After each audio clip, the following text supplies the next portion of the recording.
Watch and burn. Hey everyone, so tonight I wanted to discuss Duran Duran's live record from the mid-80s, and that is Arena. I wanted to talk about this record mainly because I've had this record since I was a kid. I love this album. Actually, no, the real reason that I wanted to discuss this album was because I find it to be a very peculiar live record in that it's the songs are recorded without the benefit of hearing the crowd, and only so every so often is the sound of the crowd cheering and yelling and whatnot allowed to sort of be filtered in briefly. And so, whereas I know these songs are live because they do not sound like the studio versions, in Duran Duran is a hell of a live band. It's weird because it's like they've sucked all of the audience participation out of the recording, and you just hear the music, of course, with, like I said, the sort of like a small peppering of the audience sounds kind of thrown in here and there. And I know this isn't like the Kiss live record where they faked it. This is legitimate, but I just found that the recording was very strange, especially for a band as live as Duran Duran was back then, and considering how heavily they were touring. You would expect, or think rather, you would assume that they would show more of the audience participation, because I know that the audience would sing along on a number of songs. I mean, definitely New Religion, Save a Prayer, Wild Boys, Hungry Like the Wolf, Planet Earth, fuck Union of the Snake. This is like a what's what of Duran Duran's early hits from the early to mid 80s. I think the only thing's missing on here is like Girls on Film. Yeah, it's not on here. The other thing I love about this record is how 80s the design is. Sort of got that like Def Leppard feel to it, like with the, like, I guess that's like something to do with a camera or whatever. I love the way it looks. I love the way this record feels. And the coolest part is when I got this back when I was a kid, I had no idea for the longest time that it came with some sort of booklet. Now, all it is really, it's got each picture of guy in the band, each member of the band, as you flip through it. But nonetheless, for a record that you could pick up at like your local Wolco, extras like this, they didn't really happen a lot back then.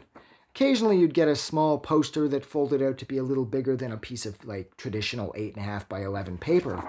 But for there to be a booklet that's this large with pictures of the guys in the band, and fuck man, I wanted to be Simon from Duran Duran so bad when I was a kid. But yeah, so like I said, I had this for a number of months before I put together that the front opens and inside was the booklet, which is awesome because after all that time passes, it's almost like, you know, you're getting it again for the first time. The vinyl, of course, is the typical 120 gram, which is fine. I've always felt that currently with the gram weight always being at least 180, that vinyl is being somewhat overpriced. I felt that we could easily go back to 120. I mean, like I said, I've had this since I was a little kid. It sounds great. It really all depends on how you choose to look after your vinyl. If you treat it like shit, it'll get scratched and it's going to suck, but that'll happen whether you're using 120 gram or you're using 180 gram or 200 gram. It doesn't matter. If you use the thing like a fucking Frisbee, it's not going to sound the best. And I would prefer to see vinyl return back to the 120 gram because the prices would drop. Because it feels like suddenly every record out there is $50 to $75. If you get them right when they come out, you can usually score them for 30 to 40. But that's still a little high, especially if you're looking into like vinyl that is more based off like flash in the pan pop, where you like a song or two, but you don't mind purchasing the physical copy. I don't want to pay $75 for it. I mean, nobody should be paying upwards of $100 for an Ariana Grande record.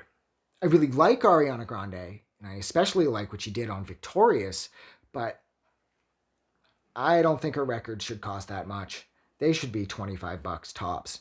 Now, I was lucky enough to score Taylor Swift's 1989 for $20 because they were clearing a bunch of their older stock out, and 89 was in there. I don't have that record anymore because my most recent ex took that. I get it. They were ours. She loved Taylor Swift first, so she took them. But fuck, she took the picture discs for Reputation. That fucking stings a little. I mean, what can you do? We're not talking about Taylor Swift. We're talking about Duran Duran.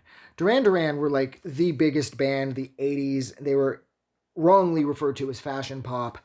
And this live record captures all of their energy, their massive talents as instrumentalists, and their dedication to their craft and how practiced they are, because they nail every song on here. You can clearly tell that they're singing live and that these aren't just straight, re-recordings and overdubs of their studio tracks.